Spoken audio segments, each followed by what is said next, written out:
You ask Tiger to solve. This deals with linear equations with one unknown. The final result is x equals -4/3. Let's solve it step by step. Group all constants on the right side of the equation. Add 8 to both sides. Simplify the arithmetic.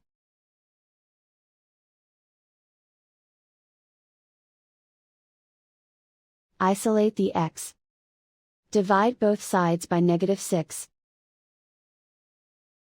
Cancel out the negatives. Simplify the fraction. Move the negative sign from the denominator to the numerator. Find the greatest common factor of the numerator and denominator. Factor out and cancel the greatest common factor. And so the final result is x equals -4/3.